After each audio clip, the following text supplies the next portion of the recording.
The right use of cruelty. Machiavelli's rules. When being strict is absolutely necessary, let me say something that will make some of you uncomfortable. Niceness, unchecked, unbalanced, chronic niceness, is not a virtue, it is a liability. And in the wrong circumstances, it is a form of cowardice disguised as kindness. I know, that lands hard, especially in a world that tells you to be empathetic, to be understanding, to lead with compassion, to always extend grace. And I believe in all of those things. But I also believe in something that most modern conversations are too afraid to say out loud. There are moments in life, in leadership, in relationships, in business, where being soft doesn't just fail you, it fails everyone around you. And sometimes, a single act of firm, decisive, even uncomfortable strictness does more good than years of gentle patience. 500 years ago, a Florentine political philosopher wrote about this with brutal honesty. His name was Niccolò Machiavelli, and he is one of the most misunderstood thinkers in human history. People hear Machiavellian, and they think manipulative, ruthless, cold-blooded. But if you actually read Machiavelli, if you sit with what he was really trying to say, you find something far more nuanced. You find a deeply pragmatic guide to reality, to how power actually works, to how leadership actually functions, and to when cruelty, used correctly, is not the opposite of compassion, but an expression of it. Today we going to go there, fully, honestly, and practically. This is not a video about how to be mean. It is a video about when, why, and how firmness, real, decisive, non-apologetic strictness, is not just acceptable but necessary, and how doing it wrong, or avoiding it entirely, creates more damage than it prevents. Let's begin. First, we need to understand what Machiavelli actually said, because most people who quote him haven't read him, and most people who criticize him don't understand the world he was writing about. Machiavelli wrote The Prince in 1513. He was writing for rulers, people responsible for the stability, safety, and prosperity of entire populations. And he was writing in a world where weakness didn't just cost you your position, it cost your people their lives. His central question was not, how do I become a good person? His question was, how do I maintain power in a way that actually serves my people?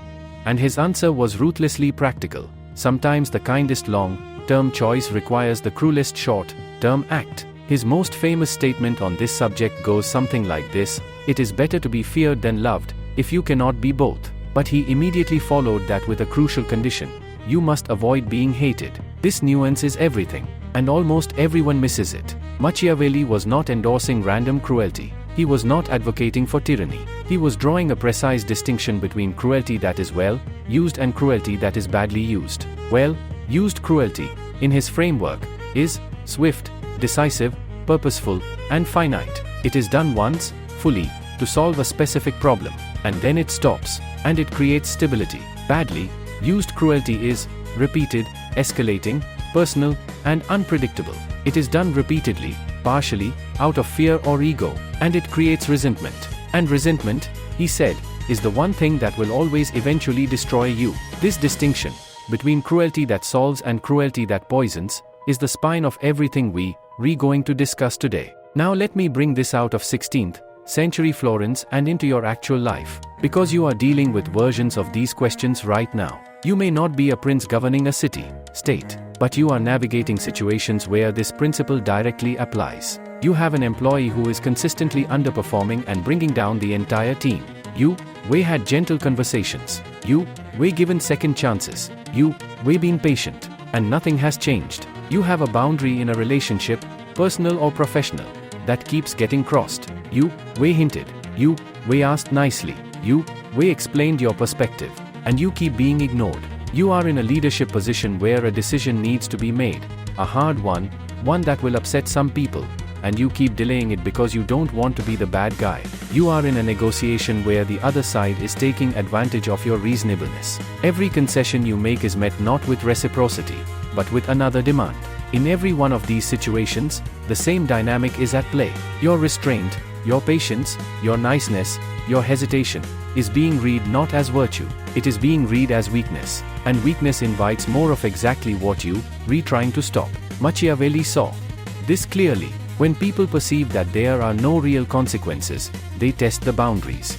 And when testing the boundaries costs nothing, the boundaries dissolve. And when the boundaries dissolve, chaos follows. And chaos always hurts the people at the bottom of the hierarchy most. This is the uncomfortable math of leadership and of life. Your avoidance of one uncomfortable moment creates 100 uncomfortable moments down the road.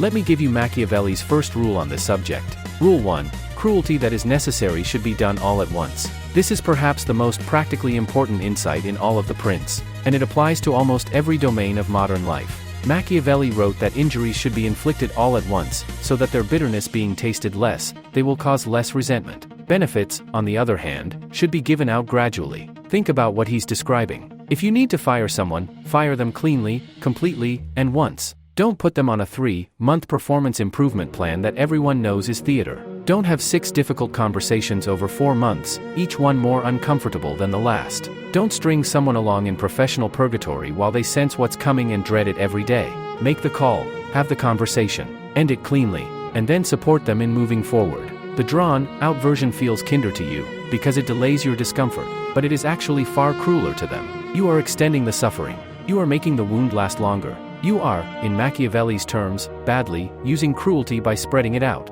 Think about a business pivoting away from a product line. The companies that delay, that slowly wind down, that hedge, that keep giving mixed signals, create months of uncertainty for their teams, their partners, their customers. The companies that move decisively, that cut clearly and commit fully to the new direction, experience a short, sharp shock followed by rapid recovery.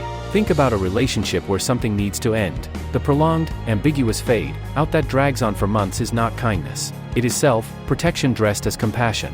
A clean, honest, painful conversation that ends in clarity is actually the Kinder Act. The principle is counterintuitive but consistent. Concentrated pain, handled once, heals. Distributed pain, handled repeatedly, festers. Rule 2. Understand the difference between cruelty for control and cruelty for correction. Machiavelli was deeply opposed to cruelty deployed to satisfy the ego of the person in power. He described rulers who used violence to demonstrate their dominance, who punished publicly for the pleasure of punishing, who made examples of people to feel powerful, as ultimately destroying themselves. Because here is what he observed: people will tolerate a lot of hardship if they believe it serves a purpose. They will tolerate very little if they believe it serves only the person inflicting it. In modern terms, your team will accept a brutal work sprint if they understand what it's for and believe in the mission. They will quit, mentally if not physically, if they believe they being worked to exhaustion for your ego or your short-term metrics. Your child will accept strict boundaries if they feel the boundaries come from love and genuine concern for their well-being. They will resent and eventually rebel if the boundaries feel arbitrary, or about control, or about your pride. A client will accept a firm negotiation position from you if they believe you protecting value for both sides. They will walk away, and tell others, if they feel you just squeezing them because you can. The intent behind your firmness is legible, not always immediately, but always eventually. So before you act firmly, before you deploy strictness, ask yourself the Machiavellian question: is this about the situation, or is this about me? Is this correcting a real problem, or is this satisfying my need to feel powerful? If it's the former, proceed, firmly, decisively, without apology. If it's the latter, stop, because that is not cruelty that serves, that is cruelty that poisons. And Machiavelli's greatest warning was about leaders who confused the two. Rule 3, the timing of firmness is everything. Here is a line from Machiavelli that deserves to be framed on the wall of every leader, every manager, every parent, every person in any position of responsibility. He said, disorders should be foreseen, and when they are easily cured. But if you wait, the remedy comes too late because the disease has become incurable. He was talking about political disorders, but he was describing a universal principle. Problems, when small, are cheap to solve. Problems, when large, are catastrophically expensive to solve. And the difference between small and large is almost always simply how long you waited. Think about the team member whose attitude was visibly shifting 3 months ago. The eye rolls in meetings, the missed deadlines that got a pass, the passive resistance that never got named. You noticed it. You told yourself it would pass. You didn't want to create tension. And now it's 6 months later. The behavior has hardened into habit. Others on the team have noticed and are frustrated that it went unaddressed. Some are starting to wonder if the same standards apply to them. The person in question has interpreted your silence as acceptance. And now when you finally address it, they are genuinely shocked, because in their mind, this was allowed. You created this, not with malice, with patience. Machiavelli would not be sympathetic.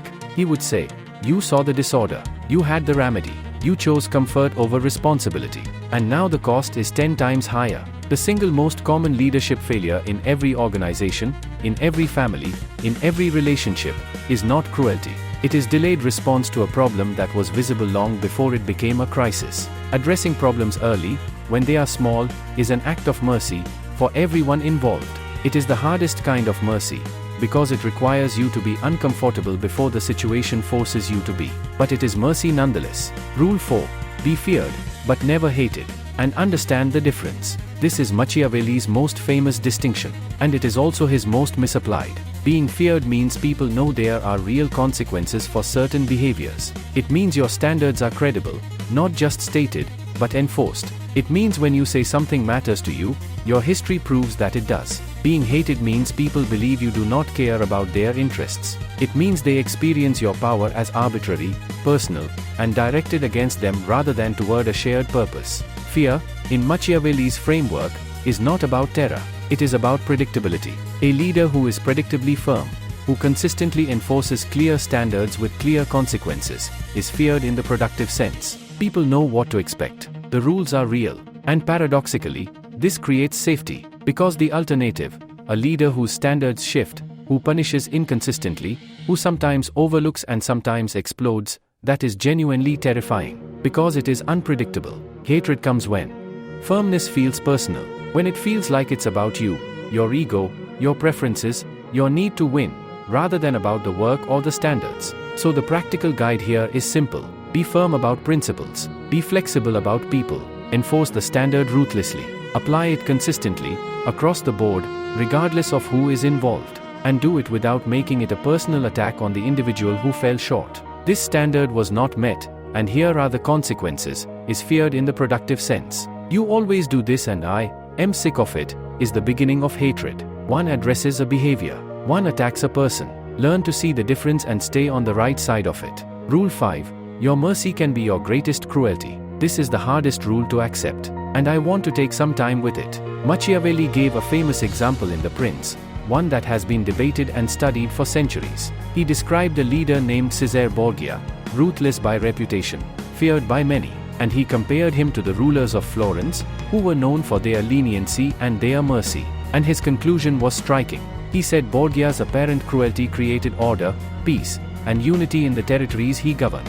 The mercy of the Florentines, on the other hand, led to disorder, factionalism, and ultimately to the suffering of many people, because the small problems that mercy allowed to persist eventually became catastrophic problems that mercy could not solve.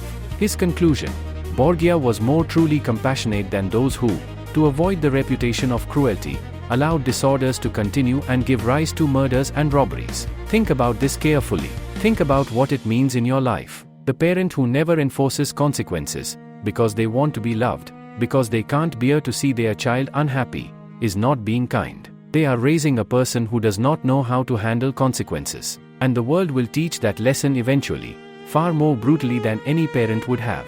The manager who never addresses poor performance, because they want to be liked, because they don't want conflict, is not being compassionate. They are allowing a culture to erode. They are being unfair to the high performers who carry extra weight. They are eventually setting up the underperformer for a far harder fall when the problem becomes impossible to ignore.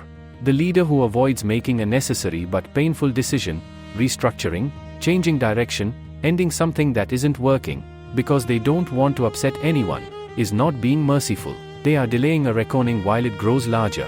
They are making the eventual impact worse for everyone. Your comfort with avoiding discomfort is being paid for, right now, by someone else's slowly accumulating suffering. That is the paradox Machiavelli named. Sometimes the most merciful thing you can do causes pain. And sometimes the act that looks merciful, the extension of grace, the letting things slide, the avoidance of confrontation, is secretly the most cruel. Rule 6. Use firmness to build security, not to satisfy fear. Here is where Machiavelli gets to something deeply important that most readers miss. He wrote that a prince who depends on cruelty alone will never be secure, because cruelty maintained by constant force requires constant presence and constant escalation. The moment you not watching, the behavior resumes. The moment the threat isn't immediate, compliance disappears. This is also true in your life. If the only reason your team performs is because they fear you, if the only reason your standards are met is because people are afraid of your reaction, you have a deeply fragile system. It depends entirely on your presence and your energy. And the moment either of those diminishes, the whole thing collapses. Machiavelli's ideal was not a prince who governed through fear alone. His ideal was a prince who governed through a combination of fear and genuine respect, where people followed because they knew the consequences of not following, but also because they believed in the purpose of what they were doing. In modern terms, consequences must exist. Standards must be real and enforced. But the deeper goal of all this firmness is to build a culture, a relationship, a family, a team where people internalize the standards, where they hold themselves accountable, because they understand and believe in the purpose behind the rules. Firmness is the foundation, but it is not the ceiling. You use strictness to establish that reality is real, that actions have consequences, that standards have meaning, and then you build on top of that foundation something that firmness alone could never create: genuine trust, genuine commitment, genuine excellence. Now let me give you the practical framework, because all of this is only valuable if you can apply it. I call this the M-A-C-H-I method, after the man himself. M. Measure first. Before you act firmly, measure the situation accurately. Is this genuinely a problem that requires decisive action? Or is it a problem that requires a conversation? Not every difficulty requires strictness. Some require understanding. Some require support. Some require clarity. Machiavelli was not advocating for reflexive harshness. He was advocating for accurate diagnosis followed by appropriate response. Measure the problem correctly and respond proportionately. A. Act once, act fully. When you determine that firmness is necessary, act. Don't huff, act. Don't hint. Don't give a soft version of the conversation you need to have, hoping they in for the rest. Don't issue a warning and then not follow through. If you going to be firm completely, once, and then stop. Do not revisit it. Do not extend it. Do not let it bleed into every interaction going forward. One clean, decisive act of firmness, followed by a return to normal, is what Machiavelli described as well-used. C. Separate the person from the problem. When you act firmly, make it about the behavior, the standard, the situation, not about the individual's worth or character. This is the line between feared and hated. One corrects, one attacks. This output doesn't meet the standard we need, and here's what that means, is a professional firmness that a person can respect, even if they don't enjoy it. We been consistently disappointing and we lost confidence in you, is an attack on identity. It will generate resentment that poisons everything going forward. Correct the behavior. Respect the person. Even when you being strict. H. Hold the line consistently. Nothing destroys the credibility of your firmness faster than inconsistency. If the rule applies to one person, it applies to everyone. If the consequence was stated, it must be delivered. If you said something mattered, you must prove it by acting like it matters, every time. Inconsistent enforcement is not kindness. It is confusion. And confusion invites testing. And testing leads to the erosion of every standard you said you cared about. Be predictable. Be consistent. Make your firmness boring in its reliability. That reliability is what creates the safety and the trust that allows everything else to function. Invest in the relationship after. This is the piece that distinguishes Machiavellian wisdom from plain harshness. After a firm moment, after a difficult conversation, after a real consequence, after a decision that hurt someone, invest in the relationship. Not by apologizing for doing what was necessary, but by demonstrating that your firmness was not personal. That you are still invested in this person, this team, this relationship. That the difficult moment was a chapter in a longer story, not the whole story. This is what transforms feared into respected. Not just the consistent enforcement of standards, but the genuine care that surrounds that enforcement. Machiavelli himself understood that the prince who combined firmness with genuine concern for the well-being of his people was the most secure and the most beloved. The firmness made him credible. The care made him worth following. Let me talk about the 3 biggest mistakes people make when trying to apply this. The first mistake is using firmness reactively instead of proactively. Acting strict when you already angry, already frustrated, already at the end of your patience, means your firmness is being driven by your emotion, not by strategy. And emotional firmness almost always overshoots. You say more than you should. You escalate more than the situation required. And it reads as personal, which triggers resentment. Proactive firmness is calm. It's planned. It's delivered with clarity, not heat. The calm of it is actually what makes it more powerful, because it signals that this is considered, not reactive. That this is a decision, not an outburst. The second mistake is confusing strictness with coldness. You can be firm and still be human. You can enforce a difficult consequence and still show that you care about the person who's receiving it. In fact, warmth and firmness together are dramatically more effective than firmness alone. The warmth signals that the firmness isn't personal. And that combination, genuine care plus genuine standards, is what creates the kind of relationship and culture where people rise to their best. The third mistake is using the idea of necessary cruelty as a rationalization for avoiding self-reflection. It is very easy to tell yourself that your harshness is principled, that your impatience is strategic, that your short temper is really just high standards. Machiavelli's framework requires honest self-examination. You have to ask whether your firmness is genuinely serving the situation, or whether it is serving your frustration, your ego, your need to feel powerful. The test is always the outcome. Does your firmness create order, clarity, and eventually trust? Or does it create fear, resentment, and quiet disengagement? The outcome tells you what kind of cruelty you've been practicing. There is one last thing Machiavelli wrote that I want to leave with you, and it is perhaps the most humanizing thing in all of The Prince. He wrote that the prince, the leader, must care about the well-being of the people, not because it is morally required, but because a people who are genuinely prospering, who genuinely believe their leader serves their interests, will defend that leader against almost any threat. In other words, at the very foundation of Machiavelli's seemingly ruthless philosophy sustained by genuine care, the cruelty was never the point. The order, the stability, the flourishing of the people, that was the point. The cruelty was occasionally the necessary cost. Apply to your life, your standards, your consequences, your firmness. These are never the goal, they are the mechanism. The goal is a team that performs at its highest level, a relationship that is honest and secure, a business that functions with integrity, a family where people understand that their actions have real meaning. The strictness creates the conditions for that. It is not the destination. And the moment you start to confuse the mechanism for the goal, the moment firmness becomes something you enjoy rather than something you use, you have crossed from Machiavelli's prince into the tyrant Machiavelli warned you about. The line between the two is intent. Always intent.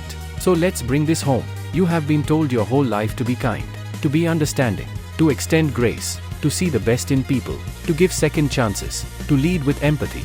And I am not telling you to abandon any of that. Those things are true and they matter. But I am telling you this: if you are chronically unable to be firm, if you cannot enforce a real consequence, have a genuinely hard conversation, make a difficult decision and stand behind it, you are not as kind as you think you are. You are comfortable. And you are allowing that comfort to come at a cost that others are paying. Machiavelli's gift, 500 years later, is this: the courage to be honest about what leadership actually requires.